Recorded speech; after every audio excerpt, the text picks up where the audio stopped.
Well, hello everybody. We're going to go over exactly how food consumption and market mechanics work in the new patch. Special thank you to Chuck W44, PARRY.B, and Sloth for going through all these mechanics with me, showing me where I'm incorrect in areas, and just really refining this. Now, I have a handy dandy chart that you're looking at right here, but I'm going to go through this with audio and kind of explain how things work. So there are three ways that food is consumed: the granary, food stalls, and pantries. Pantries are what you have in your burgage plot, your communal ovens, forager hut, hunting camp, and fisherman hut. So anything that has food in a pantry. So there is an order in which food is now consumed. It's actually consumed in equal parts between all food if it's stored in the granary or food stall. The pantry food is only consumed if there is nothing else in the granary or food stall, and it's not factored at all into equal food consumption if there is enough food in the granary and food stall. So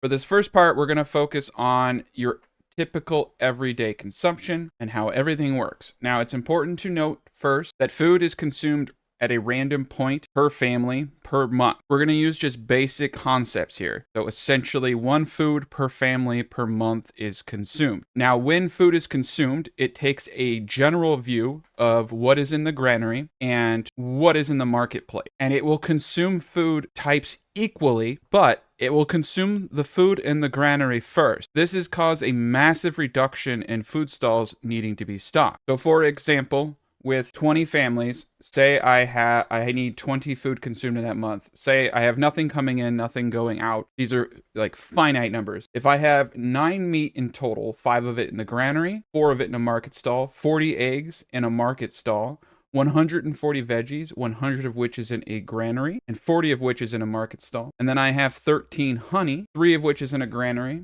and 10 of which is in a market stall. It's going to consume those 4 food type equally in this simple order of operation: consumed from the granary and then consumed for the market stall. So in this example, 5 meat is consumed from the granary, 5 eggs is consumed from the market stall, because that's where all the eggs are in this example. 5 veggies are consumed from the granary, and 3 honey that is in the granary is consumed first, and then the remaining 2 consumption comes out of the market stall. So this order of operation takes precedence over how all food is consumed. Now, say for instance, you have only 30 meat in a food stall, nothing in the granary, nothing else in the food market, but you have 120 veggies in a burgage plot pantry. Well, guess what? All of that meat is then consumed. So this is the only time the mechanic breaks away from equal consumption currently. So just keep in mind that granary and market stalls are fantastic for that reason. But if there is nothing in the granary and there's nothing in the food stalls, then a whole new equation starts with pantries.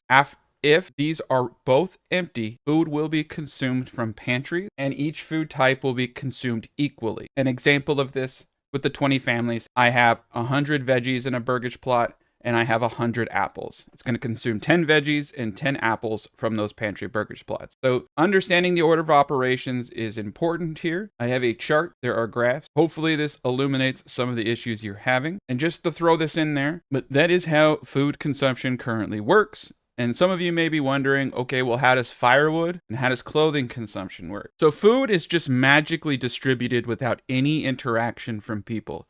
They don't have to go to gather it.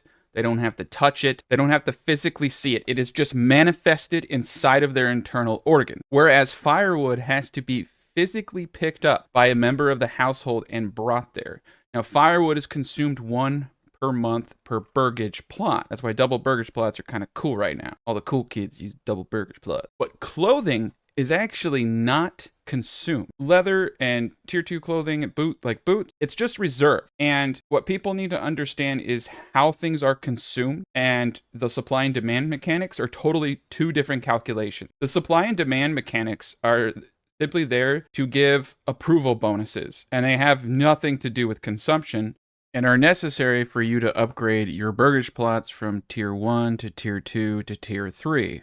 Although goods can be consumed from them, but 2 entirely different mechanics. So when you're dialing in these 100%, outside of where firewood is, you don't really need to care too much about it. Firewood location is incredibly important for logistic reasons. If I have my firewood over here, and everyone is walking over there to get it, huge problem. It's also really important to note that firewood is actually taken from the storehouse by individuals before market stalls now too. So when setting up logistics, it's not enough just to have a market stall. You actually want to have the physical storehouse near where your people are located. Wherever your food is, as long as it's in a granary or a market stall, it goes via Amazon drone into the internal organs of the citizens. They don't ever touch it. You don't have to worry about it. And the clothing bonus is literally just put in a stall and it sits there.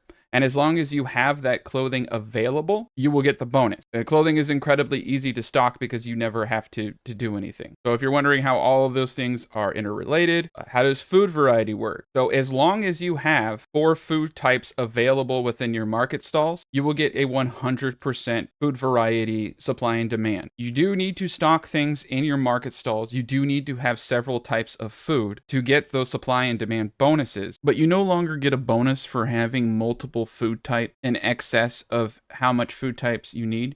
You can see it says I have 6 out of 4 food types available.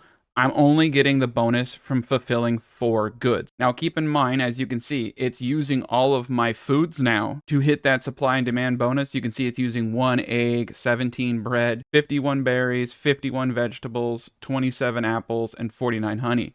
So what's cool is it can intermix food types to get 4 different varieties per burgage plot. But yes, we no longer get a bonus for having excess variety. So you can see, by understanding the needs of your burgage plots and your people, balancing your food varieties, firewood supply locations, how clothing is reserved, it's incredibly easy to make your settlements thrive. But at the end of the day, the one thing that we can all be thankful for is that we're not named Jorg.